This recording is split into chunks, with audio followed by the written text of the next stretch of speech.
يا أيها الذين آمنوا قوا أنفسكم وأهليكم نارا وقودها الناس والحجارة عليها ملائكة غلاظ شداد لا يعصون الله ما أمرهم ويفعلون ما يؤمرون صدق الله العظيم. وقال نبينا صلى الله عليه وسلم ما نحن والد ولدا من نحل حسن أدب. وقال صلى الله عليه وسلم تعلموا الفرائض وعلموه، أو كما قال عليه الصلاة والسلام. نسأل الله تبارك وتعالى أن يجعلنا ممن يطيعه ويطيع رسوله ويتبع رضوانه ويجتنب سخطه، فإنما نحن به وله.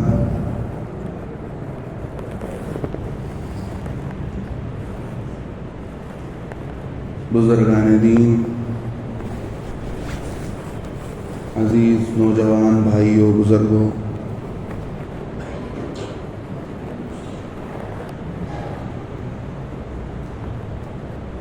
دنیا کے اندر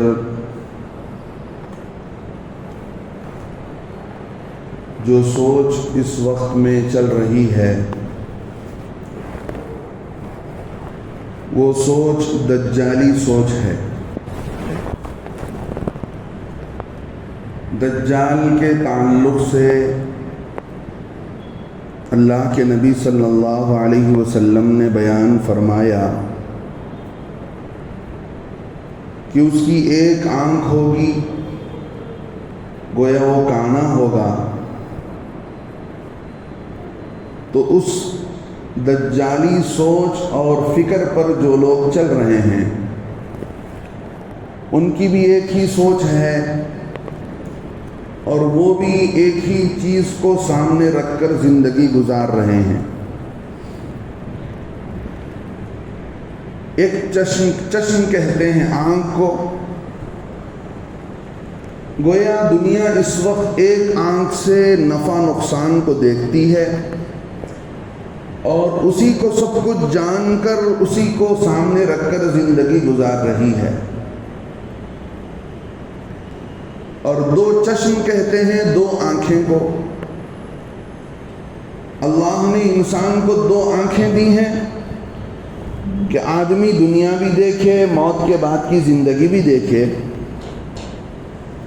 اور دنیا والوں کی مرضی کو بھی سمجھے، اور اللہ جس نے ہمیں پیدا کیا ہے اس کے منشے کو بھی جانے کہ اللہ ہم سے کیا چاہتے ہیں. جو لوگ صرف دنیا کی زندگی کو سامنے رکھ کر ایک آنکھ سے گویا دیکھ کر فیصلہ کر رہے ہیں، ان کے تعلق سے اللہ نے فرمایا کہ اے نبی علیہ السلام، ان کی زندگی ایسی ہے یعلمون ظاہرا من الحیات الدنیا، کہ یہ دنیا کی ظاہری زندگی کا ان کو تو علم ہے کہ دنیا کے اندر کیسے جیا جائے اور انسانوں کو کیسے بڑھایا جائے، انسانوں کی ترقی کیسے ہو، اور جو ہے دنیا میں خوشحالی کیسے آئے، دنیا کے اندر موسم کیسے اچھے ہو، اور یہاں سبز اناج اور سبزہ اور اناج اور پھل اور فروٹ کیسے اگیں. دنیا کی ظاہری زندگی کا علم ہے. وَهُمْ عَنِ الْآخِرَةِ هُمْ غَافِلُونَ، لیکن آخرت کے معاملے میں یہ بالکل غافل ہیں.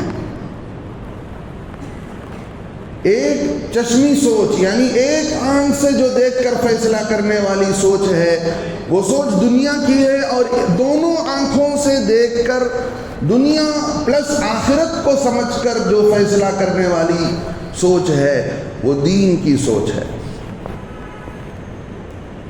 ایمان والوں کی سوچ ہے، جو اللہ کسی کو دیتے ہیں جس کے سامنے فکر آخرت ہو، جو اللہ سے مانگتا ہو ہدایت کو، صحیح راہ کو، تو اللہ اسے راہ بتاتے ہیں کہ دیکھو یہ دنیا ہے، یہ آخرت ہے، اس کو اتنا حصہ دینا ہے، اس کو اتنا حصہ دینا ہے۔ جس کے سامنے دنیا ہی دنیا ہو تو پھر وہ اس کائنات کو پیدا کرنے والے خدا کے منشے کے خلاف انسان چلے گا۔ اس میں سے میں ایک آپ کو مثال بتاتا ہوں کہ دنیا نے اپنی مرضی کے کیا فیصلے کیے، اللہ کے نظام سے کیسے بغاوت کی۔ یورپ کے اندر اور چین کے اندر، رشیا اور چائنا کے اندر بہت زمانوں سے ایک دن منایا گیا، وہ دن تھا یوم خواتین کا۔ 8 مارچ کو یوم خواتین منایا جاتا ہے، آج بھی وومنس ڈے۔ جی لگتا تو یہ ہے کہ بھئی ان کے لیے کوئی خاص پروٹوکول دیا جا رہا ہے، ان کو ایک عزت دی جا رہی ہے۔ 1974 یا 75 میں UN نے، اقوام متحدہ نے باضابطہ اس کو منظور کر لیا کہ بھئی 8 مارچ کو یوم خواتین منایا جائے۔ اب سوال یہ پیدا ہوتا ہے کہ اگر مستورات اور عورتوں کے حقوق کو مد نظر رکھتے ہوئے ان کی دنیا کے اندر جو وہ کام انجام دیتی ہیں، گھریلو نظام کو سنبھالنا، بچوں کو پرورش کرنا، بچوں کو جنم دینا، اگر اس کے خاطر ان کے لیے اہمیت کا یہ دن منایا جاتا ہے، یہ دنیا کو کہا جاتا ہے کہ بھئی ہم یوم خواتین اس لیے مناتے ہیں کہ خاتون کی عظمت اور اس کے کردار کو سامنے لایا جائے۔ اگر مردوں کے برابر کرنا ہے، کہ مردوں کے برابر خواتین کو کرنا ہے، تو وہ ایک دن منانے کی بھی ضرورت نہیں تھی۔ جیسے یوم مینس نہیں منایا جاتا کہ بھئی کسی مرد کے لیے کوئی خاص دن نہیں منایا جاتا، ایسے ہی عورت کے لیے بھی کوئی خاص دن نہیں منایا جانا چاہیے، لیکن چونکہ عورت کو انہوں نے اپنی مرضی کے لیے استعمال کیا، اس لیے انہوں نے ایک خاص دن متعین کیا۔ اور اسلام پر بڑا الزام اس زمانے سے لگتا آ رہا ہے کہ اسلام نے عورت کے حقوق نہیں دیے، عورت کے حقوق چھین لیے، اور عورت کو برابری کا حق نہیں دیا ہے۔ یہ انسانوں کا کہنا ہے۔ جو اس راستے پر چلے ہیں، جو بھی عورت کے حق دلانے کے معاملے میں دنیا کی اس آواز کو صحیح جان کر اس بارے میں اندیکھے، اللہ کی بات پر بھروسہ کیے ہوئے، اس کائنات کو بنانے والے اور عورت کو کریٹ کرنے والے رب ذوالجلال کے منشے کو سمجھے بغیر عورت کے حق کو دلانے کے لیے جو بات جنہوں نے آواز اٹھائی، انہوں نے مرد کے برابر لا کر کھڑا کر کے عورت کی قدر کو گھٹا دیا، عورت کو بے قیمت بنایا، عورت کو نمائش کی چیز بنا دیا۔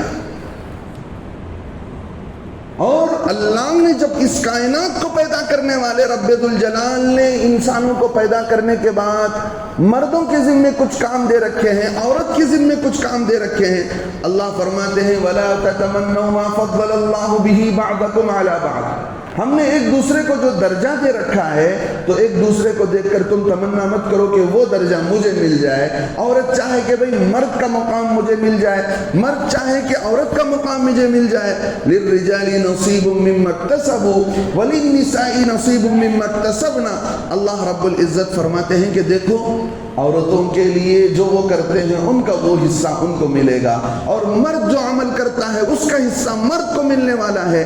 لہذا یہ ہمارا نظام ہے، ہم نے کائنات کو ترقی دینے کے لیے، آگے بڑھانے کے لیے ہم نے انسانوں کو تقسیم کر رکھا ہے۔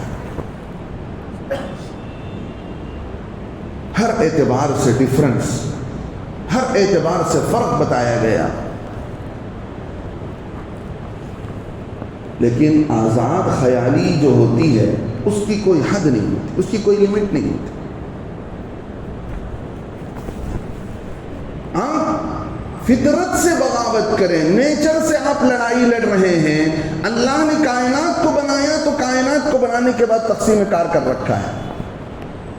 کبھی ہم نے نہیں دیکھا کہ جانوروں میں کوئی چیز ایسی ہو کہ بھئی جانور کبھی انسان کے کام کر رہے ہوں، انسان کبھی جانور کے کام کر رہے ہوں. جی اگرچہ کہ دنیا نے ترقی کر کے ایسے روبوٹ بنا لیے ہیں جو انسانوں کے کام کر رہے ہیں، لیکن ان کے اندر وہ سمجھنے والی سوچ کہاں رکھی جا سکتی ہے، انسانوں والا دل کہاں رسے لا کر رکھا جا سکتا ہے. اللہ نے انسان کے اندر جو ایک بہترین سسٹم حس کا رکھا ہے کہ اس کے احساسات اللہ نے رکھے، ہاتھ کے اندر، پیروں کے اندر سونگنے کی طاقت، سمجھنے کی طاقت، کان سے سننے کی طاقت، زبان سے چکھنے کی طاقت، وہ روبوٹ کے اندر کہاں سے لا کر رکھا جا سکتا ہے؟ تو میرے دوستو بزرگوں، اس کائنات کے سب سے بڑے ظالم اور باغی وہ لوگ تھے جنہوں نے عورت کو حق دلانے کے نام پر عورت کو لا کر نیلام کیا، اسے مارکیٹ کا زینت بنایا، بازار کی زینت بنایا، اس کو جو ہے کمانے کے نام پر باہر کیا گیا، پڑھائی کے نام پر باہر کیا گیا، اور اس کو برابری، ایکویلٹی کے نام پر اس کو ایسی آزادی دی گئی کہ عورت کے اندر سے عورت پنا ختم ہو گیا اور عورت کے اندر مرد پنا داخل ہو گیا. اللہ کے نبی صلی اللہ علیہ وسلم نے ایک حدیث میں فرمایا 3 آدمی وہ ہیں جو کبھی جنت میں داخل ہی نہیں ہوں گے. ان میں سے اللہ کے نبی فرماتے ہیں ایک وہ عورت جو الرجلۃ من النساء، عورتوں والی مرد، یہ تعبیر اللہ کے نبی نے فرمائی. عورتوں کے اندر کیسے مرد پیدا ہو سکتے ہیں؟ عورتوں سے تو مرد پیدا ہوتے ہیں، لیکن عورتوں والی مرد کا مطلب یہ ہے کہ اس کے اندر، عورتوں کے اندر مرد کے ساتھ رہتے ہوئے، مرد کے ایکویل آنے کی کوشش میں، ان کے اندر وہ اخلاق اور وہ صفات اور وہ کیریکٹر جو ایک اللہ مرد کے اندر رکھے ہیں، وہ چیز عورت کے اندر آ جائے. اللہ کے نبی نے فرمایا یہ عورت کبھی جنت میں داخل نہیں ہوگی. میرے دوستو بزرگوں بھائیوں، اللہ کرے کہ ہمارے دلوں میں یہ بات اتر جائے. اسلام ایک صاف ستھرا مذہب کھلی تعلیم دیتا ہے کہ بھئی کیا کرنی چاہیے، کیا نہیں کرنی چاہیے. جا کر دیکھیے حالات، جو ملک عورتوں کے معاملے میں آزاد ہیں، وہاں کسی کی کوئی فیملی پلاننگ نہیں ہے، کوئی فیملی سسٹم نہیں ہے. 16 سال کے بعد بچی آزاد ہو جاتی ہے، وہ جس کے ساتھ چاہے شادی کر لے اور زندگی گزار لے، شادی کرے نہ بھی کرے وہ چلے گا. اور جب یہ بچے بڑے ہوتے ہیں اور اپنی شادی کر کے اپنے من پسند بوائے فرینڈ کے ساتھ زندگی گزار رہے ہوتے ہیں، ماں باپ کو ایسے چھوڑ دیتے ہیں کہ ماں باپ کو گویا ان کو احساس ہی نہیں ہوتا، جیسے جانوروں نے اپنے ماں باپ کو چھوڑ رکھا ہے کہ ان کو پتہ نہیں ہوتا کہ ہمارے کون ماں باپ ہیں. ان حالات سے دنیا سسک رہی ہے. عورت کو انصاف دلانے کے نام پر عورت پر حد سے زیادہ ایسا ظلم کیا گیا جس کا اندازہ نہیں کر سکتے. آپ قدیم یونانی فلسفہ کو اٹھا کر پڑھیں، قدیم فلاسفرز نے عورت کے بارے میں کیا لکھا ہے. اس کو ایک انسان ماننے کے لیے بھی تیار نہیں تھے. اسلام آنے سے پہلے عورت کو ایک جانور سمجھا جاتا تھا، ایک نحوست والا جسم سمجھا جاتا تھا، لیکن اسلام نے ایسی عزت دی کہ اس کی مثال کوئی نہیں بتا سکتا، اس کی مثال کوئی نہیں بتا سکتا. بیٹی ہو تو بتایا اسلام نے کہ یہ نعمت ہے، اگر بہن ہے تو بتایا یہ تمہارے لیے غم درد میں شریک کار ہے، اور بیوی ہے تو بتایا یہ تمہاری رازدار ہے، رفیق پارٹنر ہے اور زندگی کے ساتھی ہے. جی اور ماں کی شکل میں ہے تو بتایا کہ یہ تم اس کے پیروں کے نیچے جنت ہے تمہارے لیے. مقام بتایا، درجہ بتایا، اور اللہ رب العزت نے ان کا ایک خاص مقام بتاتے ہوئے بتا دیا کہ ان کی یہ ذمہ داریاں ہیں، اس سے آگے بڑھ کر ساری ذمہ داریاں مرد کی ذمہ ہیں. ان کو تجارت ان کی ذمہ نہیں لگائی گئی، تعلیم، ان کے نسوانی حقوق کو بات سمجھے، یعنی عورت پنے کے لحاظ کرتے ہوئے ان کی تعلیم دی جائے گی. یہ نہیں کہا جائے گا کہ بھئی کیوں عورتیں مردوں سے پیچھے رہیں. یہ نعرہ غیروں کا ہے، ان لوگوں کا ہے جن کو مرنے کے بعد اٹھ کر اللہ کو جواب دینے کا یقین نہیں ہے. ان کے سامنے آخرت نہیں، ان کے سامنے کچھ نہیں. وہ یہ کہتے ہیں کہ بھئی ہم عورتوں کو برابر کا حق دیں گے. ٹھیک ہے، پڑھائیے. اب سوال یہ پیدا ہوتا ہے، یہی پڑھائی سے بات شروع ہوتی ہے. اب پڑھائی کو جس انداز سے کنڈم کیا گیا کوئی ایجوکیشن کے ذریعے سے، اب سوال یہ پیدا ہوتا ہے کیا دونوں کے لیے ایک سلیبس ہو؟ کیا یہ ضروری ہے؟ نمبر 2 یہ سوال پیدا ہوتا ہے کہ کیا دونوں کو ایک جگہ بٹھا کر پڑھایا جانا ضروری ہے؟ دو الگ الگ سوالات ہیں. کئی ایسے سبجیکٹس ہیں جو دونوں کو پڑھائے جا سکتے ہیں، لیکن کئی ایسے سارے سبجیکٹس ہیں جو دونوں میں سے عورت کے لیے ضروری تھا لیکن اس بارے میں عورت کو کوئی تربیت نہیں دی جاتی ہے. اسلام نے اس کی تعلیم کا انتظام کیا، اسلام نے اس کی تربیت کا انتظام کیا، اسلام نے اس کو سکھایا کہ عورت کے ذمے کیا کیا چیزیں ہیں. یہ بات سکھانے کی کا انتظام کسی اوروں کے پاس نہیں. وہ بایولوجی تو پڑھا لیں گے، وہ سوشل سائنس تو پڑھا لیں گے، مختلف سبجیکٹ پڑھا لیں گے، کمپیوٹر سائنس پڑھا لیں گے، ڈاکٹریٹ پڑھا لیں گے، اور جو ہے میڈیکل لائن پڑھا لیں گے، انجینئرنگ پڑھا لیں گے، ہو سکتا ہے اور دوسری چیزیں پڑھا لیں. لیکن اللہ نے جو نظام کار رکھا ہے، کام کو تقسیم کیا ہے، اس کے اعتبار سے عورت کی کیا ذمہ داری آتی ہے. عورت کیسے گھر سنبھالے، بچوں کی تربیت کیسے کرے، چھوٹے موٹے کام گھر کے کیسے انجام دے، لوگوں کے ساتھ کا بہاؤ کیسے ہو، ساس کے ساتھ کا کیا انداز ہو، اور گھر میں بچوں کی تربیت کا کیا انداز ہو، شوہر کے کیا حقوق ہیں، اور خود ماں بن جائے تو اس کے کیا حقوق ہیں. یہ اتنا بڑا چیپٹر ہے جس کو دنیا نے پورے طور پر بند کر رکھا ہے، اور ڈگریاں تھما کر کے، چند کورس کرا کر ڈگریاں تھما کر کہتے ہیں کہ بھئی یہ ایجوکیٹڈ ہے. ٹھیک ہے، لیکن تربیت کہاں چلی گئی؟ سدھار کا جو نظام آنا چاہیے وہ کہاں چلا گیا؟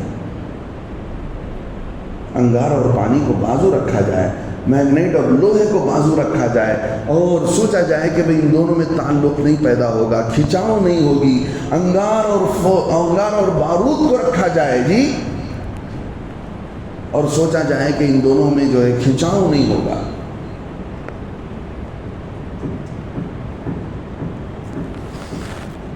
جس علم کی تاثیر سے زن ہوتی ہو نازن، جی زن کہتے ہیں عورت کو، نازن کہتے ہیں جس کے اندر سے، جس عورت کے اندر سے عورت بنا ختم ہو جائے.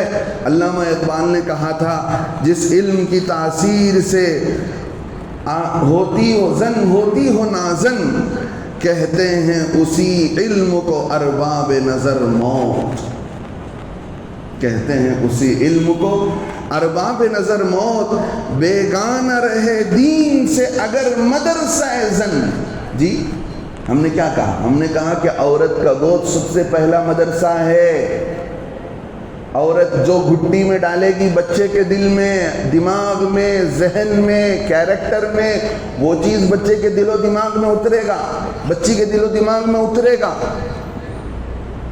کہتے ہیں بیگانہ رہے، یعنی اجنبی رہے، کوئی تعلق نہ ہو، بیگانہ رہے دین سے اگر مدرسہ زن ہے، عشق و محبت کے لیے علم و ہنر موت. میرے دوستو بزرگو، اللہ رب العزت نے عورت کے ساتھ نظام دنیا کو ایسے جوڑے رکھا ہے، اس کو ہم الگ نہیں کر سکتے. لیکن اگر ہم مسلمان بھی یہ سوچ لے کر جی رہے ہیں کہ ایک فرد کے کمانے سے کیسے گھر چلے گا، آج مہنگائی بڑھ گئی، حالات بڑھ گئے، تو نعوذ باللہ من ذالک.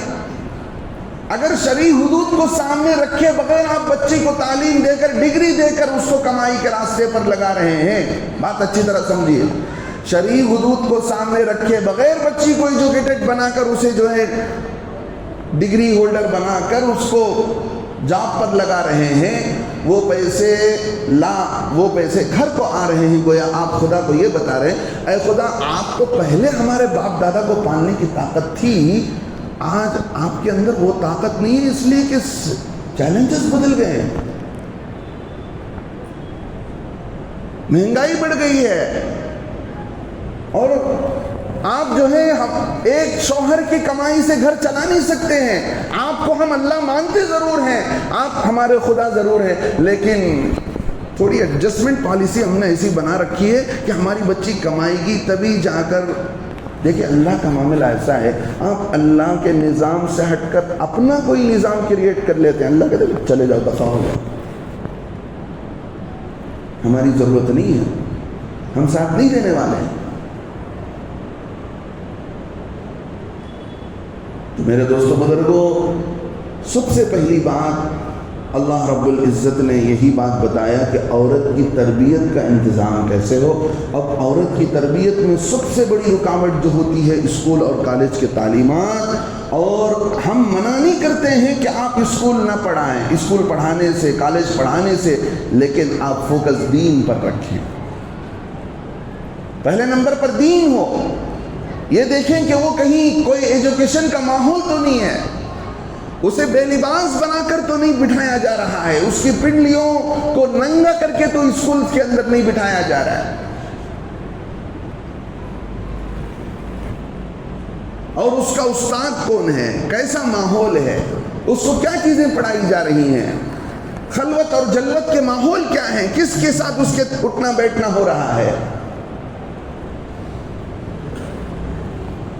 اگر ان ساری چیزوں سے نظر ہٹا کر اگر ہم بس صرف ایجوکیشن پر زور دے رہے ہیں تو میرے دوستو بزرگوں، اللہ معاف فرمائے،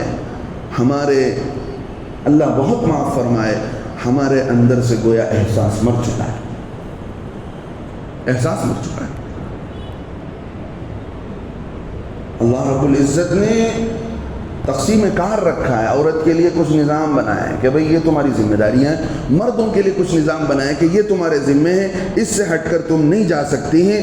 اور اللہ رب العزت تو ہماری بہتری کے لیے ساری کائنات کو بنائے ہیں، اور ہماری بہتری سے ہٹ کر کوئی نظام نہیں بنایا گیا۔ اسلام کی تعلیم صاف ستھری تعلیم ہے، کوئی پڑھ کر دیکھے، کوئی سمجھ کر دیکھے تو اسے سمجھ میں آ جائے گا اللہ نے کیسا نظام کر رکھا ہے۔ دیکھیے ایک حق مادری ہے، ماں ہونے کے حقوق کے لحاظ سے عورت کو جو کام دیے گئے ہیں وہ کیسے برابر ہو جائیں گے باپ ہونے کے حق کے لحاظ سے؟ جی اللہ کے نبی صلی اللہ علیہ وسلم نے جہاں کئی ساری باتوں سے منع فرمایا، وہاں یہ بھی بتایا کہ بھئی دیکھو عورت اکیلے اتنا سفر نہیں کر سکتی ہے جس سفر سے مسافر پر نماز قصر ہو جائے، یعنی آج کے لحاظ سے 77 سے تھوڑا بھی اگر زیادہ ہو جائے، جی 77 سوا 70 پر 7 کلومیٹر اگر سفر کر لیتا ہے کوئی آدمی تو پھر اس کے اوپر نماز 4 رکعت کے بجائے 2 رکعت ہو جاتی ہے، اگر اس کا ارادہ وہاں پر 15 دن سے کم رہنے کا ہو۔ اتنی مسافت عورت اکیلے کسی کے ساتھ، عورت اکیلے سفر نہیں کر سکتی ہے، کسی نامحرم کے ساتھ جا نہیں سکتی ہے، اگرچہ کہ سعودیہ نے یہ قانون بنا دیا کہ بھئی حج کے لیے آؤ، عمرے کے لیے آؤ، شریعت تو سعودیہ والوں کی نہیں ہے، اللہ نے شریعت کو ان کے حوالے تو نہیں کر رکھا ہے۔ اس علم دین کی خدمت، قرآن و حدیث کی خدمت جتنا غیر عربیوں نے کیا ہے، عجمیوں نے کیا ہے، اتنا عربیوں نے نہیں کیا ہے۔ اب اسلام پڑھے تو سمجھ میں آئے گا، اللہ رب العزت کسی کے محتاج نہیں ہے کہ بھئی قرآن والی زبان فلاں قوم کی ہے تو انہی کو فالو کیا جائے گا۔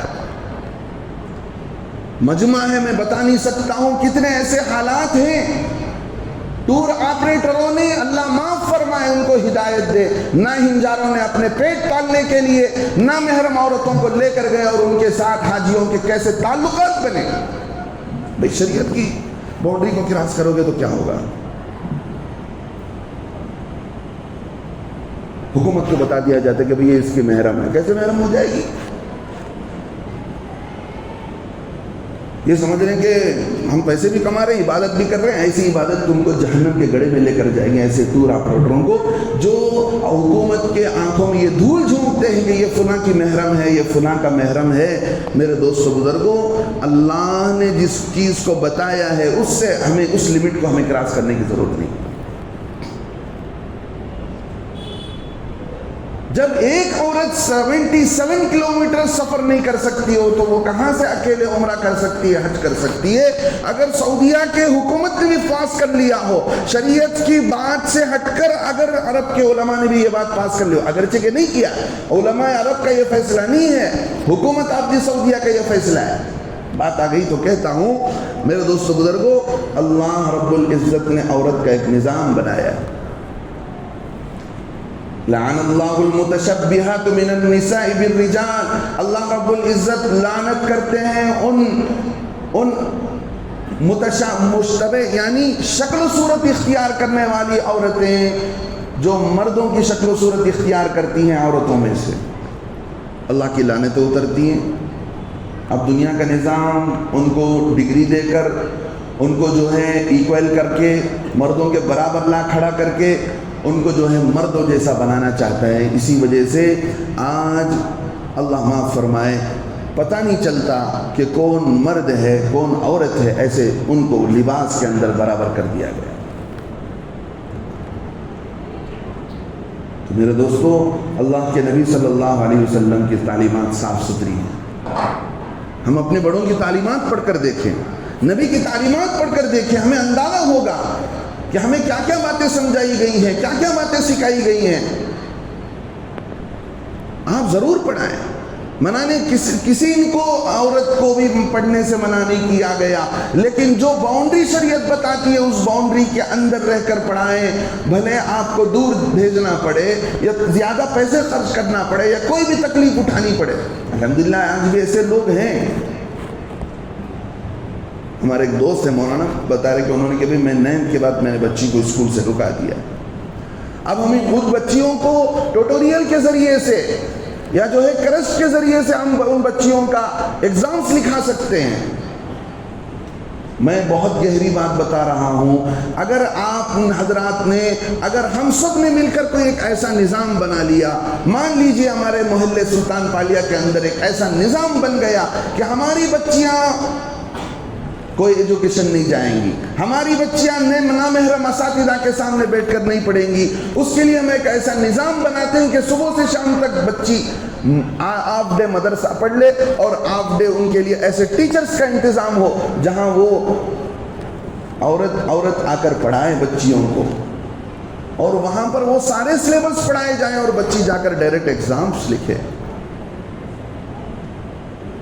ہمارے لیے بچیوں کو پڑھانا فرض و واجب تو نہیں ہے، ایک رواج بن گیا، عورت کی دینداری دیکھی جاتی تھی، اخلاق دیکھا جاتا تھا، لیکن ہم نے سارا نظام بدل دیا جس کی وجہ سے حالات ہی حالات ہیں۔ میرے دوستو بزرگوں، پھر اس کے نقصانات کیا ہوتے ہیں؟ جب بنیاد ہی صحیح نہیں ہوتی ہے، بیس ہی صحیح نہیں ہوتی ہے۔ جی ایک شاعر نے کہا تھا،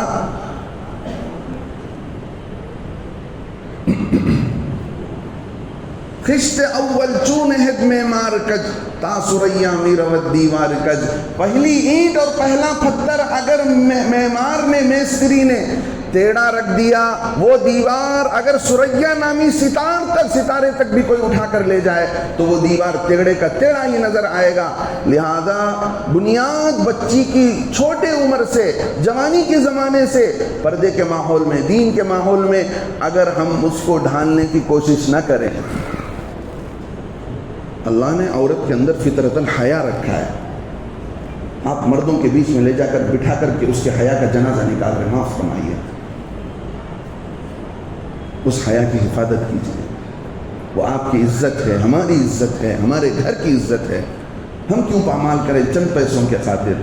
کہ ہم کو اللہ پر ایمان نہیں ہے کہ وہ 20-25 ہزار 50 ہزار کمائے بغیر ہماری بچی جس گھر میں جائے گی سکون و عزت و عافیت کی زندگی گزارے گی؟ ہم کبھی یہ کیوں نہیں سوچ سکتے؟ نقصان یہ ہو رہا ہے میرے دوستو بزرگوں، ترجیحات، یعنی کس کو آگے رکھا جائے کس کو پیچھے رکھا جائے۔ اب آگے عورتیں جب ایسے ماحول میں پل کر آتی ہیں، پھر گھر کا نظام پھر درہم برہم ہوتا ہے، مردوں کے پیسے ایسے برباد ہوتے ہیں فضول خرچیوں میں، اللہ معاف فرمائے۔ جو عورت دینی ماحول میں تربیت پائے بغیر آتی ہے وہ تو شوہر کے کمائی کا پورا بھٹا چڑھا دیتی ہے۔ پچھلے دنوں ہمارے علاقے میں ایک شادی میں جانے کے لیے گھر کی عورت نے مرد کی گاڑی بیچنے پر مجبور کیا۔ مرد نے اپنی گاڑی بیچی، اپنا بائک بیچ کر ان کو کپڑے لے کر دیے، ان کو جو بھی لے کر دینا تھا وہ لے کر دیا۔ بھلے مرد اگرچہ کہ روڈ کا ہو جائے لیکن ہمیں اپنی خواہش چاہیے، اپنی مرضی چاہیے۔ یہ سوچ وہ اسی اسکول اور کالج کا دین ہے جو بچیوں کے اندر پیدا ہو رہی ہے۔ میرے دوستو بزرگوں، فکر کرنے کی ضرورت ہے۔ بچے تو مکتب آ جاتے ہیں اور مرد حضرات تو دین کی باتیں سن لیتے ہیں اور سمجھ لیتے ہیں، لیکن بچیوں کی بڑی فکر کرنے کی ضرورت ہے۔ اگر ہمارے اندر جذبہ ہے تو ہر گھر کی فکر کریں، گھر گھر کی فکر کریں اور ایک ایک بچی کو اپنی بچی سمجھیں، اپنی بہن سمجھیں اور اس معاشرے کے اس وقت کے اتنے بڑے چیلنجز کو صحیح کرنے کی فکر کریں۔ ورنہ میرے دوستو بزرگوں، جن کے ساتھ اٹھنا بیٹھنا ہوتا ہے پھر اسی تہذیب پر، اسی کلچر پر آدمی ہو جاتا ہے، چاہے مرد ہو کہ عورت ہو۔ جس ماحول میں پلے گا بڑھے گا وہی سوچ پروان چڑھے گی۔ پھر جب بچیاں جاتی ہیں پھر وہاں کے کیا حالات پیش آتے ہیں، شوہر کے ساتھ نافرمانی کا معاملہ، سنت اور فیشن، سنت کو زندگی کے اندر کوئی جگہ نہیں ہوتا، فیشن پرستی ایسی عام ہو جاتی ہے۔ آج میں بتا رہا ہوں کئی ایسی بچیاں بنگلور کے اندر ہیں، ہزاروں روپے نہیں بلکہ لاکھوں روپے کا خرچہ ان کے میک اپ کا آتا ہے ماہانہ۔ شادیوں کے موقع پر تو لاکھوں روپیہ دلہن کو سجانے کے لیے دے دیا جاتا ہے۔ کیا رونا رویا جائے۔ میرے دوستو بزرگوں، ہم فکر کریں، ہم اپنے آخرت کو سامنے رکھ کر اگر سوچیں گے۔ حضرت شیخ زکریا رحمۃ اللہ علیہ، جن سے اللہ نے بہت بڑا کام لیا، انہوں نے، شاید میں نے اس سے پہلے بھی بتائی یہ بات، اپنی بچیوں کو لکھنا پڑھنا نہیں سکھایا تھا۔ پڑھنا تو جان لیتی تھی لیکن لکھنا نہیں آتا تھا۔ بچیوں نے خواہش کی، دیکھیے کتنی آگے کی سوچ ہے۔ پڑھنا لکھنا تو ہمارے نبی صلی اللہ علیہ وسلم کو بھی نہیں آتا تھا، وہ ہمارے نبی علیہ السلام کے کمالات میں سے ہے، ہمارے لیے وہ عیب سمجھا جاتا ہے، لیکن اللہ کے نبی کے کمالات میں سے ایک کمال یہ ہے کہ اللہ کے نبی کو پڑھنا لکھنا نہیں آتا تھا۔ بیٹی سے حضرت شیخ زکریا رحمۃ اللہ علیہ یہ کہتے تھے، بیٹی اگر تیرے سے کچھ غلطی ہوئی، کل کے دن تو نے کسی نامحرم کو کوئی خط لکھ دیا، اگر تجھے لکھنا آئے گا، کل کے دن تو کسی نامحرم کو خط لکھ دے گی یا کوئی میسج کر دے گی، کل قیامت کے دن زکریا اپنے رب کے سامنے منہ نہیں دکھائے گا۔ میرے دوستو بزرگوں، اگر دل کے اندر غیرت ہے تو سب کچھ ہے۔ اپنی عورتوں کو لے کر، اپنی بچیوں کو لے کر غیرت پیدا کریں، احساس پیدا کریں۔ آپ کے رگوں میں جہاں خون دوڑتا ہے وہیں ایمانی احساس بھی دوڑتا ہے۔ مجھے یقین ہے آپ اس بارے میں چاق و چوبند ہیں۔ الحمدللہ اس کے ذریعے سے جو ہمارے گھر کا نظام بنے گا وہ ایسا نظام بنے گا، وہ جنت والا نظام بنے گا۔ اور عورت ہی ایسی اللہ نے اس کے اندر صلاحیت دے رکھی ہے، اگر وہ بنتی ہے تو گھروں کو جنت بنا دیتی ہے۔ میں گزارش کروں گا کہ سمر کورس کے بعد بھی اپنی بچیوں کو اپنے ہمارے مدرسے میں زیادہ سے زیادہ تعداد میں لا کر داخل کرائیں اور ان کو ان کی دین و دنیا سنوارنے کی فکر کریں۔ جب تک ان کے سامنے آخرت نہیں ہوگا، دین کی تعلیمات نہیں ہوں گی، تب تک اللہ معاف فرمائے جانوروں جیسی زندگی ہوگی۔ اللہ سے دعا کرتا ہوں اللہ تعالیٰ ان کہی سنی باتوں پر عمل کی توفیق نصیب فرمائے، ہمارے دلوں کے احساسات کو جگائے۔ جی قرآن نے یہی کہا، قرآن نے کہا کہ بھئی انسان کی موت اگر ہوتی ہے، کسی موت جس کو موت کہا جائے، وہ دلوں کی موت ہے، کہ ہمارے دل مر جائیں، احساس مر جائیں، جذبات مر جائیں، تو یہ بہت بری موت ہوتی ہے. ہم زندہ تو ہیں, زندی ناش ہو سکتے ہیں, دل اگر مر جائے تو ہمارا زندہ رہنا بھی بیکار ہو جاتا ہے. اللہ تعالی عمل کی توفیق نصیب فرمائے.